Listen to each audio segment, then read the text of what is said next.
อ้าวบิวตี้สิไปใช้ลูกไปแล้วไม่รู้ เป็นนาวินเนอร์เป็นนาน้องวินเนอร์บ่สบายดีบ้าดุ้งก่อนจ้ะสบายดีบ้าดุ้งก่อนใช่ไหมว่าพาไปได้จ้ะแล้วมันไม่รู้เลย ลูกมือจ้าไว้ลูกใช่ไหมว่าพาไปได้จ้ะบ่พาไปเนาะก็บายดีบ้าดุ้งก่อนไปดีบ้าดุ้งมาพบพ่อกับน้องบิวตี้อีกแล้วสิ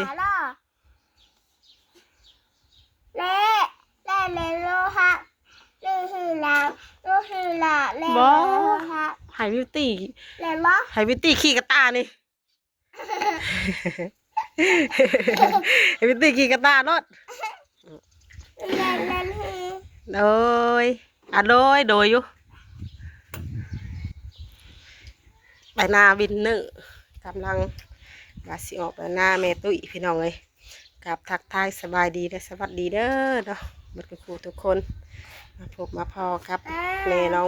วิวอีกคือเก่าคือเดิมพี่น้องเลยเด็ดลูกเดี๋ยวมันล่มนะค่ะ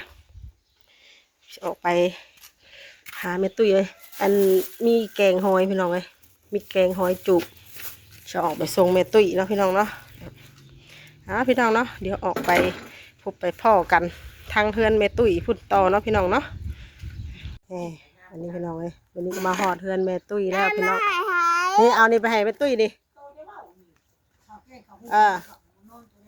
จับเอาหิวเอาไปแม่ตุ้ยนางครับผมเต็งนั่งเพื่อนแต่เช้าดูหัวยุ่งยุ่งเขามาแต่สายแต่โตได้เมียนานเช้าได้เอาแล้วบอกแม่ตุ้ยแน่สบายดีแม่ตุ้ยเด้อสบายดีย่าลำเด้อจ้ะมาดินมาเยี่ยมแม่ตุ้ยก่อนมาเยี่ยมมายามเราก่อนมีได้ยังเด้มียังเด้นี่แกงหอยอยู่นี่แกงหอยจูบว่าคนปวดนี่ตุ้ยแท้เนี่ยนี่งานยังไม่ได้กินข้าวแล้วกินก็แต่ลุงวีแต่เศร้าปู่ตุ้ยถามเนี่ยลุงวีถามอยู่คืออันนั่นมาเลยเนาะเงียบเงาไฟนั่นเพิ่นเมื่อวัดได้ลูกเต้ากับเมื่อพ่อไฟมาอย่างเต้ากับเมื่อวัดติเย็นแล้วว่านี่จะว่าพวกข้าวป้ามาดินนั่นอันนั่นนะว่าเพิ่นยังอันเขาแม่ต้องเชิญยังลงมานอนนำอยู่บ่ได้มาคืนนี้ไม่มานอนแต่มื้อนั้นเพื่อนเนาะแต่บัดนี้เขาว่าซิดเมื่อแล้วก็นอน2คนนี่บ่บ่แรงมีอยู่เลยแม่น้องเชิญนะเวลามื้อแรงเพิ่นว่าคือมื้อจังว่านอนนะเชิญลูกสิมื้อก่อนแล้วมาแต่เช้าแล้วมากระแตเอาเนาะเอาลูกไปพ่อนได้ยังบ่ได้มื้อเด้อเดี๋ยวพากันมื้ออาบน้ำอาบในก่อนพุ่นน่ะคืนนี้นะลุงยังอยู่ชิดกันในเมื่อแรงแล้วก็ลงมานอนล่มเลย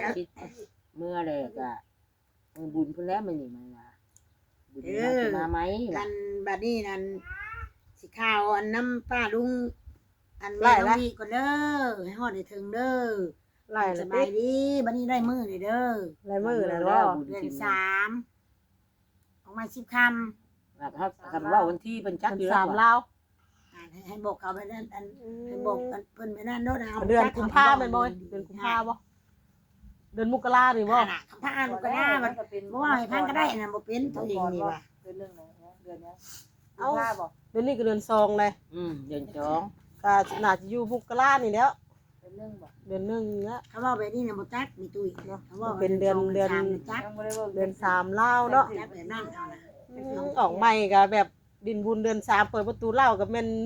ม่วนต่อเลยนะเมื่อยเลยเนาะต่อเลยนี่ไงไปหาเช้านี้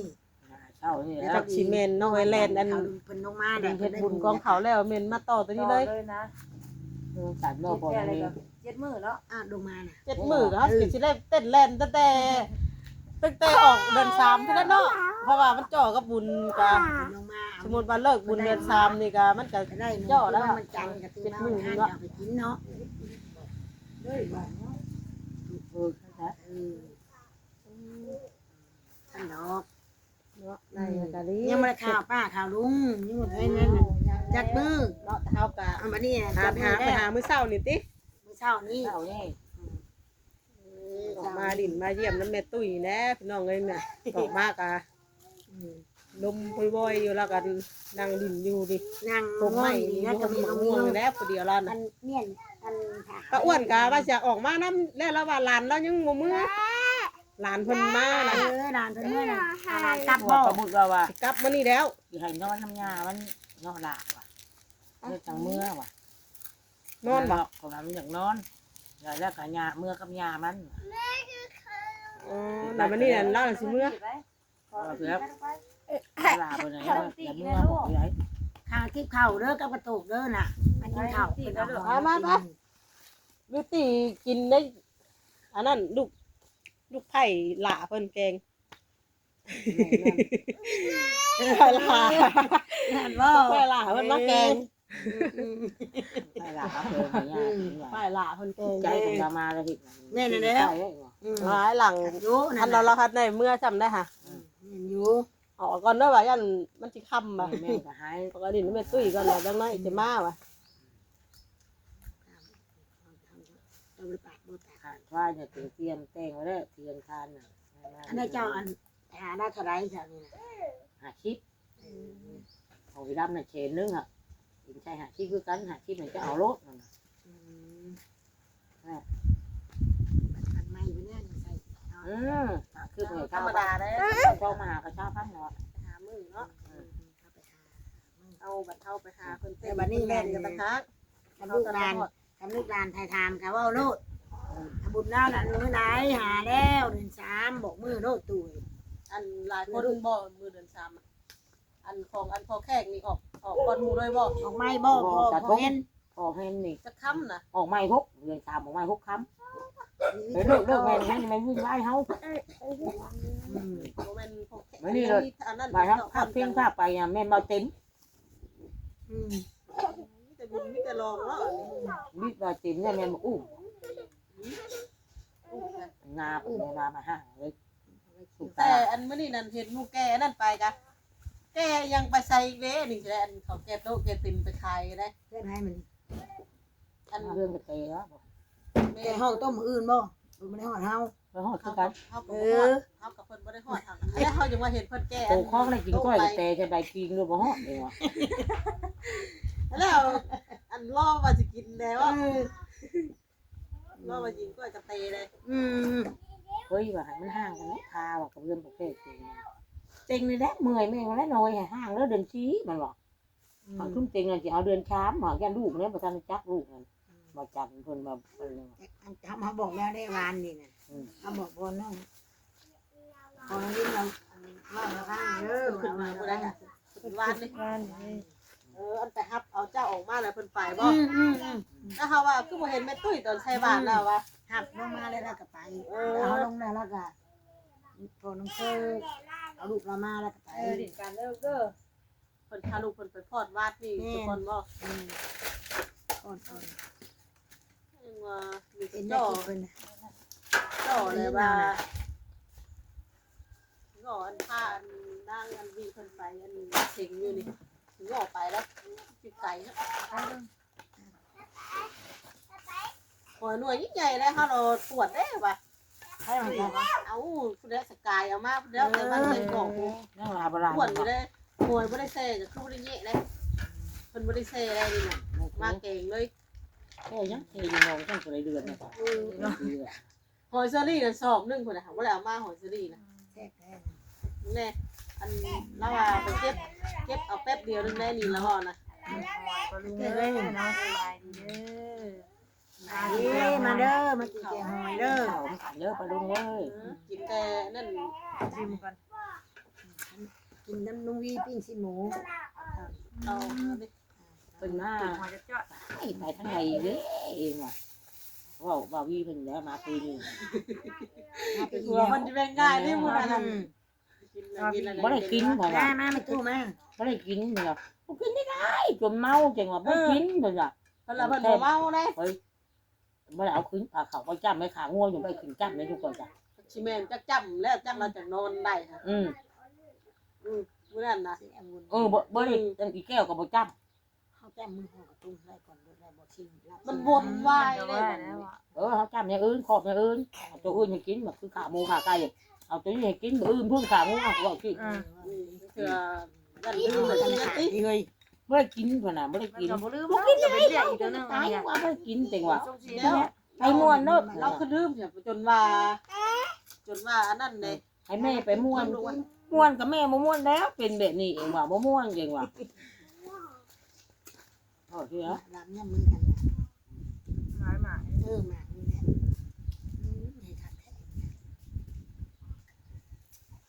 เป็นไงครับ Ừ.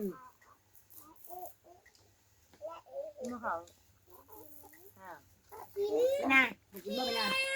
เหี่ยวเพชรได้เหี่ยว เกี่ยว ตีเด้อเหี่ยวน้ำเหี่ยวติ นี่อ่ะอันนู้นคนจะเจ็บแล้วมีบวก บวกปะปึ๊ได้น่ะบ่ย่าเพิ่นบอกว่าคือหลายแต่เฮือนเพิ่นน่ะ ได้พวกเราว่า นั่งจอกเริ่มเด้อ แก้วว่าแม่ ไป เอาอย่ามาส่งมาเด้อสนามเด้อไป แม่น้องจุ๊บ ตุ้ยบ่ได้เห็นงาน โอ้ยจะมาเข่าเด้อเข่า ใจน้อยอย่างเลยจะมาดี แกงหอย หอย หอยแม่ยังไม่ตุ้ย ขนมบัตร เอาชิมหากระทอดแล้วที่ไหน มาจิ้มเด้อมาจิ้มตู้บางแน่นะ เก่า จะไปเห็นบ่ เป็นก้อนใหญ่กว่าเก่า ก็ใหญ่กว่าเก่าอีก มันสิบ่ลุกทึนบ่ก้อนใหญ่กว่าเก่าบาทนี่ สังคมเนาะ ขาย ขายอาทิตย์ ขายเอาสังคม ขายเอากำไรว่าตัวอาจารย์ว่าแล้ว เออ ขายเอาสังคมซื้อหรอไม่ได้ขายเอากำไรหรอก จ้าหรอกติ ชื่อหน่วยหมอนะ 300,000สั่งน้อยมาดอกเพราะว่าใหญ่มันแพงกว่านี้แหละสมองเจ้านี่ลายดอกนี่ ถ้าได้เป็นมาเอาหมอเป็นชื่อว่าตรงเฮา ลูกข่อยคือมุมแท้นี่ ไปลายมือแล้วว่า ยังได้หนึ่งหันหนึ่งยังหนึ่ง บ่เคยกิน เป็นเงินเก้า บ้านสิมาส่งตั้งแต่งานพอแข่งแล้วกันว่าละผ้าใส่ว่าหมอนั่นบ่สบายแล้วบ่ได้มาใส่แล้วขายหนึ่งนี้ ต้องทำ น้องหนึ่งมันแตกคือหยัง เอา ใส่ หนึ่ ก ง อก เขาป้าไว้เดี๋ยวนี้เนาะ คือยังกับบ่ฮู้กินเนาะ ได้ขอบ ขอบใจ ใจ สบายดีเด้อสบายดีแม่ล่ะเรื่อง สบายดี ขอบใจเด้อฉันลูก เอาวิน เพิ่น ก็ เฮ็ด ขึ้นไปดินมื้อนี้ฮะ เป็นขนมไข่เต้าคาย โดย เป็นได้ ขอยว่าอยู่ถามลูกค้าว่ากระบาลแซ่บกับรีวิวอ่ะเด้อครับบ่แซ่บก็อยู่ซื้อๆว่ะ แซ่บแซ่บ บอกเพิ่นน่ะ หมายความว่าผมจะมาเห็นย่องหักไม่ได้ แล้วได้จังหวะทักว่าชวนตัวเด้อบอกบ่ต้องไปรีวิวได้ว่ะ ชื่อมันกับชื่อเองบ่ชื่อบ่มัน ซื้อเองเฮ็ดเองเบิดนะ มันกับแพงอยู่ได้หน่อยแพงมันแพงได้คือแม่หมอม่อนเฮ็ดขายแล้วว่าอยู่ หาชื่อบ้านเขาสิแม่ตลาดนัด ซื้อในเซโนผู้ใด เนาะ ว่า ถุงหนึ่งกับ10,000นึง โดยได้อยู่ ในบ้านเฮามันถูกบ่ สารจะลงมา ถุ ถึ ง ง ละ10,000บ่ พันอย่างเต็มถุง10,000แล้ว ทำไมลองเบิ่งยังนะลองเบิ่งลงตลาดนัดบ้านเฮาก่อน เอาลงมาแล้วไอ้ แล้ นั่ วน นี่ก็ชื่อถุงใหญ่เลยบ่ บ่นะซื้อ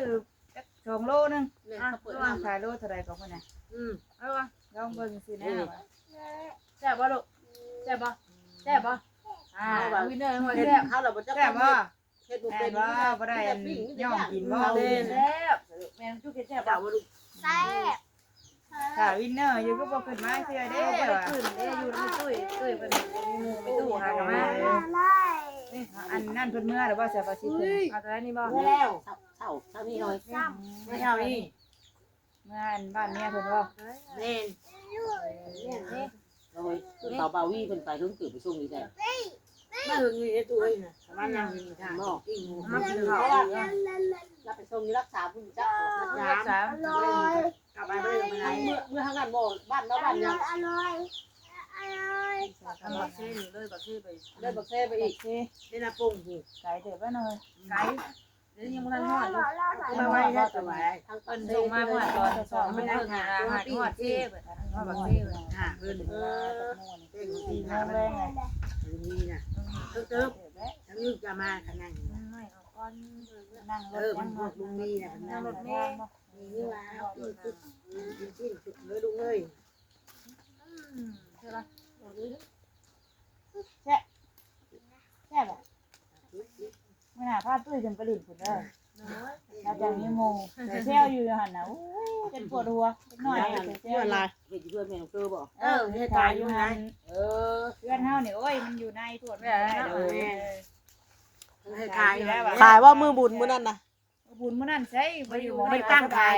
เริ่มขายแต่มือมันบุญเฮือนนั่น บุญอันนี้บ่ บุญมือเงินประเดชมื้อนั้นนะจะขายบ่ ไม่เท่าแน่ บ่ได้ขายเพราะว่าลูกบ่สบายแล้วแรกก็ว่าสิไปขายอยู่ดอกเรื่องขายไปหาหมอรถ วันมือ เล เริ่ ย ม เป่า เท่า เลย แน่ขายเท่าแน่ไม่บุญ ใครก็เงิน แม่ แม่ ตู่ ซีเมืองบ่เป็นตู้ขนมนี่ เพิ่นแต่เจ้าน้อยน่ะแต่ข่อยใหญ่แท้ๆก็ยังเฮ็ดบ่ได้บาดมันเอมมันบ่เห็นบ่ อ๋อ มื้ นี่ อ ก็ บุญนะ ได้ คะ น้ำป้าแน่ครับหมูให้ป้าก็นักอยู่เพิ่นก็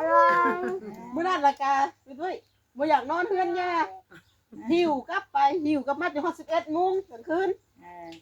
บัดนี้รถมาพี่มานอนเฮือนย่าแล้วก็บ่อยากนอนในมุ้งอีกบัดนี้อยากนอนนอกค่ะแต่เมื่อคืนนี่บัดให้อยากมานอนน้ำลาวเลยมานอนน้ำย่าเพิ่นว่า ว่า น่ะ มาบ่มานอนไม่นาตุ้ยมาเล่น เอาว่าอยู่เชื่อว่าเมื่อคืนนี้แม่เพิ่นว่าอยากให้อยากนอนนำแม่ตุ้ยเพิ่นน่ะบ่อยาก นอน มา แล้วจากเมื่อแล้วคืน เอ้า นี่นะ บ่นอนแล้วใช่ป่ะ มานอนนอนในแม่ตุ้ยเด้อบ่แรงอ่ะ มีคนหลายเด้มื้อ พี่ คืน นอนกับเบอร์เชอร์เด้อ บอกว่าอยู่บ่แรงไปนอนนำตุ้ยเด้อ นี่อ่ะบ่แล้วเราตื่นเข้ามาเจาะโรงงานแล้ว ดีใจเลยบ่ จักสิเข้าว่าสิอันว่าจมกันมานอนน้ำเจ้าได้ว่ะ เอาแต่ว่าก่อนนะกะก่อนเมื่อนอนถอมันก็ได้ ดีใจเลยเพิ่นให้ ป้าปึกอ่ะกับลุงก้อยแล้วก็นอนอยู่ข้างแล้ว ก็บอกมันเจ้า ทั้งลุง เมื่อน แล้ อ วน ก็ มันเลยอ่ะเมื่อหานอนได้อยู่เนาะ เขา ไม่ได้ เนาะ ออกกลุ่ม ฝากไว้น้ำป้า เขาว่าโอ้ย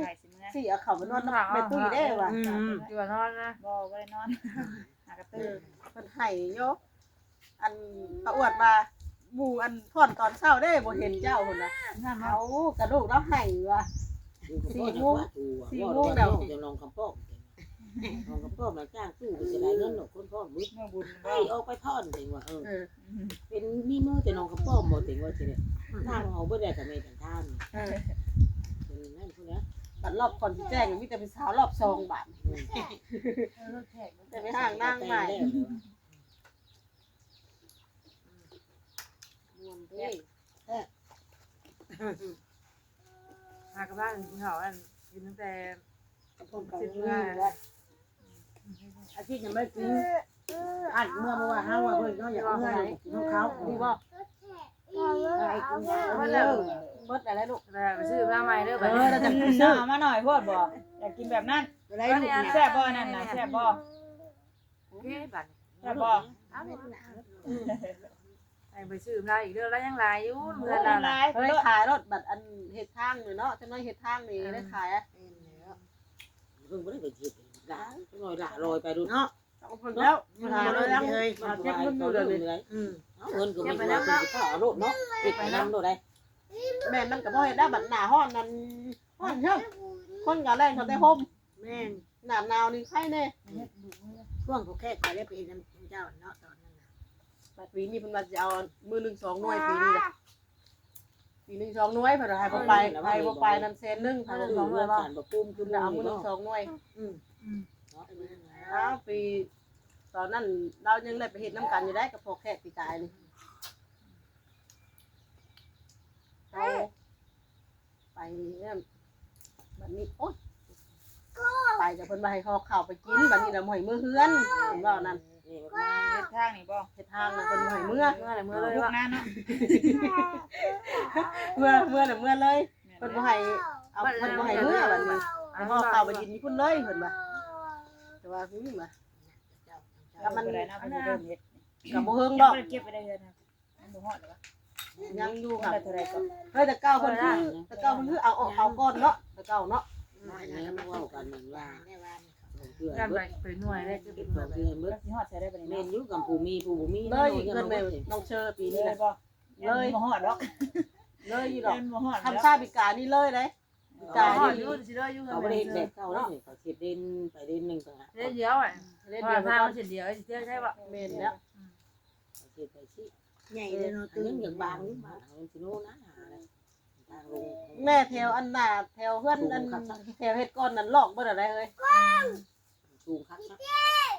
มันนั่นเพิ่นเอาเครื่องเนาะเพิ่นเอาเครื่องเฮ็ด ได้ยินอันพวันมาอันนายโฮมนั่นว่าสิเอาเครื่องหมูอ่ะบ่ ลายคนเฮ็ดโดดผู้นึงเส้น เก่าบ่ได้โม้ว่าผู้โม้อยู่ เว้าหยังค่ะปีเก่ากับหมูนั่นคือ โม้ เว้า เนี้ เนี่ย ยเครื่องโม้แบบไหน เดียวว่าเครื่องหมูอันใหญ่นั่นนะ ฟังนะบ่บางคนก็ใช้น้อยใช้ลายใช้สูบ่ได้หลายคนเฮ็ดเนาะ ก็ ใช่บ่ถึงให้อันบ่ถึงสุดอ่ะหลอดไว้ บ้านเขาก็แถวนากันนาเลย นี่ไง แถวเลยเลยลอง น้ คำพ่อม แม่นี้ด้วย เฮ็ดอันเฮ็ดทางกะเก่งดูคำพ่อมนั่น ก่อนเก่งบ่ พ่อนก็เก่งเฮ็ดเวียกก็เก่งกินกับบ่ฮู้กินก็เก่งคือกันนั่นแหละ แม่มันจริงแน่นอนใช่ไหมได้วะ พักแล้วว่ะก็ไปเฮ็ดกะเฮ็ดน้ำหมูอยู่ไปกะ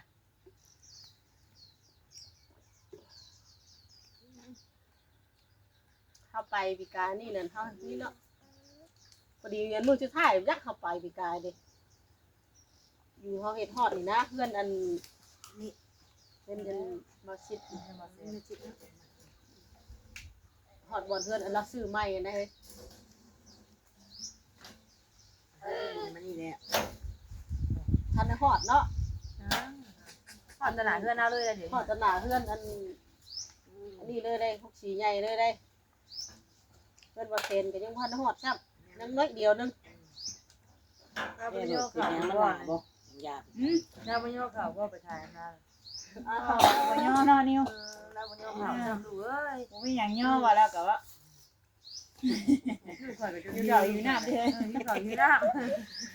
นี่คือกันได้เนี่ย กินลูกชิ้น อยู่ ไป แล้ แล้ว ว อยู่แล้วแม่นั่นบอกกิน ย่อ ข้าว ของคนไป สิ ดี ว่า อยู่ จะสู้บ้านนี่นะพ่อก็แม่นอนแล้วก็ใส่ล็อกขังลูกไปไหมเดี๋ยวก็ไปตีตาพ่อเดี๋ยวก็ไปตีตาแม่แล้วก็เดี๋ยวก็ไป ำยันลูกรักไหมว่า ยันลูกไปยันลูกรักไปพ่อกับแม่น่ะหิวนอนนอน นี่กะ อันลูกแล้วก็ไปตี แม่ หู อยู่ ตี เพื่อนจะ ตา บอกข้าวให้ลูกกิน ลูกกับฮิวสิ ลูกจะหิวแล้วมากิน ขังลูกไว้แล้วเนาะ กิ มัน นก็ดิ้นระบายซีเมื่อยระบายแล้วก็ไปหาตีหูตีตาพ่อแม่แบบนี้แล้วก็ยังก็ตื่นนี่แล้วก็ยี่แล้วก็แง่หูหลัง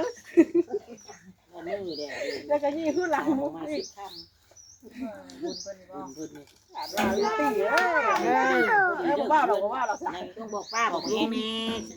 หายแล้ว เบิ่งไปสิตั้งมือกัน ไปเช้า ทำเนาะ มาเดือนสาม จักมื้อบัดนี้หลายมื้อ เดือนนี้ก็ทันเพ่งได้เดือนโชงก็ทันได้เพ่งว่าหากระเป็ดคำนี่น้อยยิบ วั วาน น เป็ นี่ น ดิ มื้อที่เฮากับจักเฮากับกันว่าเป็นวันที่ บอกวันที่ได้วันที่ค่ะ ยังไม่เบิ่งกันนะ เอาบอกบอกเอาบอกดีนะ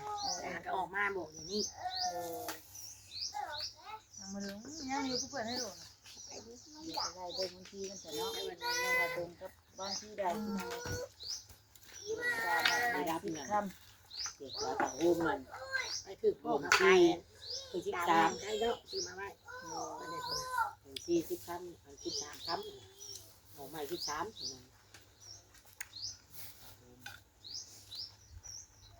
สิบ่โดนดอกเนาะ ว่าน้าบอกเป็นไว้ เพิ่งไปสั่งเล็แป๊บเดียว เดือนนึงนะ ไว้เลยแป๊บเดียวเองว่าสิยังเป็นเดือนมกราอยู่ดอก ใหญ่ไปปลายพุ่น ไปปลาย ปลูกวันที่20ปลายจังหน่อย ประมาณนั้นแหละ เป็นก่อนจะเบิดเดือน นี่ขอเหลืองเบิดเดือนเลย ยังบ่ได้เบิ่งวันที่ เพราะว่า ดีแล้วเฮาเตรียมข้าวเตรียมของเนาะ พอดีว่า เพื่อนี่มัน งานบุญก็บ่แม่นน้อยเนาะหลายอย่าง เอาลงมาอีกนี่ เพิ่นจะได้เป็นบุญอยู่3 มื้อ 4 มื้อ ลงมาอีกวันหน้าคุณจะคอยจะย่อยไปชื่อมาเมียน ภาพไม่ลง ลงมาได้เขาขึ้นอีกคือนี่เนี่ยพุ่น เพิ่งมาขึ้นเพื่อนเด้อนี่ว่าลูก ชื่อเนี่ยมันบุบุมะนาว วิน่าอย่าไปเรื่องแงงนะ เนี่ย ใกล้ฮอดมื้อมันสิลืมนะ ยันหลายเวียกไป หลายอย่าง เจ้าสิแต่งเอื้อยน้องผู้นั้นผู้นี้แพ้ แล้วก็ได้ เพื่อ แต่งเอื้อยแต่งน้องแพ้ ยาลูก เมืองเมืองเมืองไทยบนทางนี้ ว่ารู้สึกแล้วแบบ กินเด้ เป็นอย่างนี้เลยจ้ะ แล้วบ่ได้น้ำจุ๊บปะ เอาวันนั้นน่ะแม่เขียวแม่ มาพี่น้องเนาะกะอันนี้ก็ทางเฮือนทางซานของแม่ตุ้ยพี่น้องเลยกลับมาพี่น้องเราก็เงียบเงาพี่น้องเลยพี่น้องเลยคลิปนี้กับแม่น้องวิกะเซมวานจะมีก่อนเด้อเนาะพี่น้องเนาะเดี๋ยวพบพอกันในคลิปต่อไปคลิปนี้กับไปแล้วขอกล่าวคำว่าสบายดีไว้ทุกคน